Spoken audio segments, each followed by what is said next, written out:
So, having talked about both Fem van Empel and Pietese, the next logical step to make a video on would be the third of the new super trio in town, Shirin van Anrooij.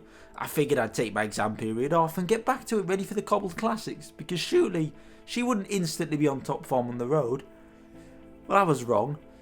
So allow me to introduce to you under 23 world champion and monument winner Shirin van Anrooij. Shirin van Anrooij is Dutch, god I'm bored of saying that. Hailing from Goes in the west of the country, she doesn't have much of a racing heritage in her family, I think, but her sister Lindy van Anrooij also races cross at a relatively high level. Van Anrooij grew up near the seaside and spent some time of her youth racing triathlon, also ending up racing on bikes from a rather young age. She started on both the track and in cyclocross before slowly bleeding back into road racing. Van Anrooij is also a very competent long distance runner.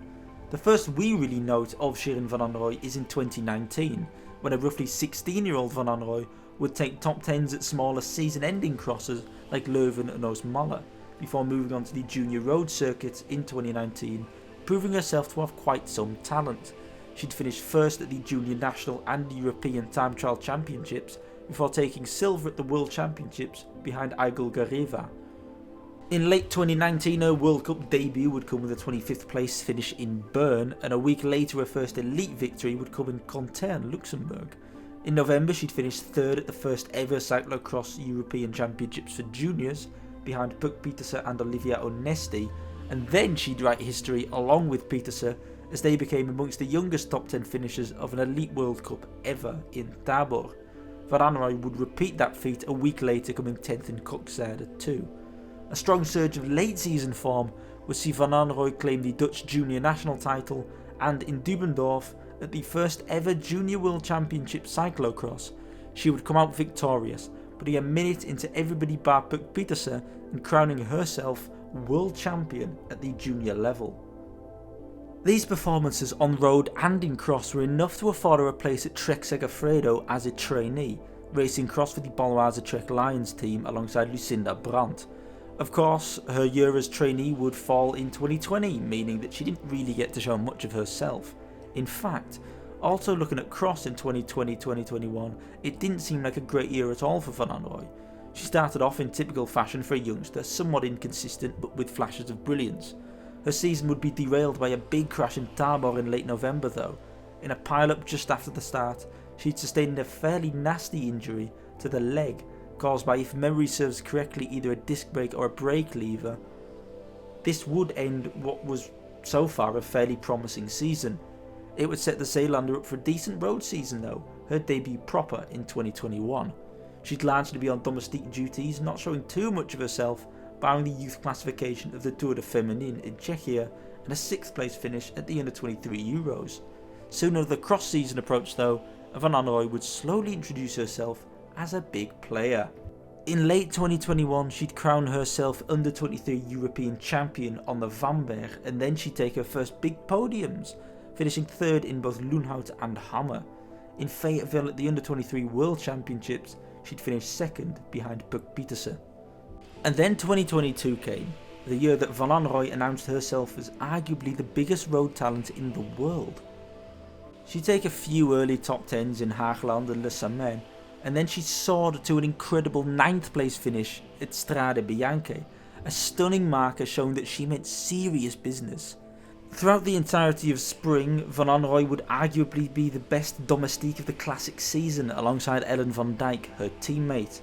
Together they'd set up wins for the team in Trofeo Alfredo Binda, Brugge de Panne and Gent-Wevelgem. She herself would then be just short of the elite placings in the Ardennes Classics, before heading to Burgos for one of the first mountaintop finishes of the women's season. There she'd prove her pedigree as a climber and a potential Tour de France candidate with a 5th place finish. And that was all just by May. Her season wouldn't even stop there. She'd do the double at the under-23 European Championships before heading to the first ever Tour de France Femme.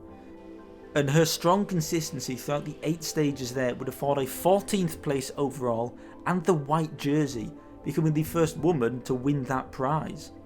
Now, as seemingly the world's foremost future female GC hope, winter came and Shirin did what no other GC rider has really done since probably Eddy Merckx. She races cross, again.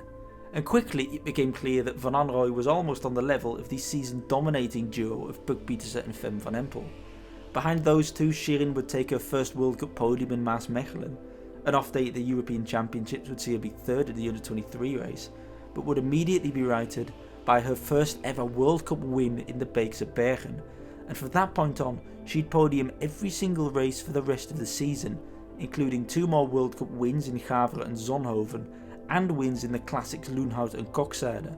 At the World Championships, Van Anrooij would choose to race the under-23 race, and not move up to the elites with Pietese and Van Empel. The result was that she smashed the competition with relative ease, adding a second cross world title to her palmarès. And that was basically 2 months ago, so since then she's pretty much been on a training camp, did okay in no Koersen, and then produced this ridiculous solo ride to win the Trofeo Alfredo Binda, as far as I'm concerned, a monument of women's cycling. Last week's triumph was her first victory on the road amongst the elites, and to me it implies that she has, much like in cross, pretty much bridged the gap to be amongst the top end of the women's peloton. In Binda, the absolute elites going uphill, Van Vleuten, Kopecky, Vollering for example, weren't there, but she still held off an entire sprinters peloton for 14 kilometers. That's not something you just casually do. Women's cycling is sometimes hard to predict, especially the climbers. You've got your sprinters, you've got TT specialists, but once the road goes up, it tends to be the same riders no matter how long or short or steep or shallow the climbs are. That makes it hard to predict where exactly Shirin fits in. Her ability against the clock though belies, to me at least, ability especially on the longer climbs. She strikes me less so as a puncheur but more so as a true mountain goat, excelling on the longer climbs. She's able to push a lot of power for a very long time, making her both good in the long climbs and against the clock. And honestly, this might sound like a bold prediction, but she has the potential to be a future Tour de France winner if you ask me. The white jersey is simply a precursor to what could be for the under-23 world champion. And that's not to undermine her abilities in the classics and one-day races. Clearly she has the power in-house delivering these races too. I'd venture more towards the Ardennes classics than the cobbled work, because I think her slightly smaller stature might be to her detriment in a similar way to how it hurts Tom Pidcock. However, I think Van Anrooij will be much closer to the big powerhouses of women's racing than Pidcock is to his male counterparts. Trek teammates Lizzie Deignan and Elisa Longo Borghini have both proven that it's also very much possible for a rider of their body type, not that different to Van Anrooij's, to win Roubaix. The only other real detriment to her abilities I can think of is that she might be a bit too kind on the bike. She doesn't push and shove quite like a lot of other riders would. She tends to let other people get a gap, but she's usually strong enough to overcome this anyway, so it's not a huge glaring weakness by any means. You saw this cost her a little bit in cross as well, in Benidorm for example, where she admitted it herself. In cross, for what it's worth, I think you'll see Van Anrooij become slightly more specialised in the climbing and sand related courses. On pure technique you'll see Van Empel and especially Pietese have a little bit more technique and a bit bravery as well, but you'll have noticed this year in Gavere for example, nobody rides uphill quite the way Shirin does. She's also incredible on foot and her sand technique in general is pretty stellar, hence why she comfortably won the crosses in Zonhoven and Kokzijde. At Trek Segafredo, Van Anrooij has found herself a very good home, and after this victory in Binda, I don't think it'll be the last time we hear of her this season. I don't know when, I don't know where, but I just have the feeling some more big stuff is coming fairly soon from Van Anrooij. And if it isn't this year, then I'd put my house on it being next year. To me, Shirin van Anrooij has everything that she needs to be a world-class GC rider. I can see it coming in the near future. But maybe I'm wrong, because quite frankly, I don't know that much.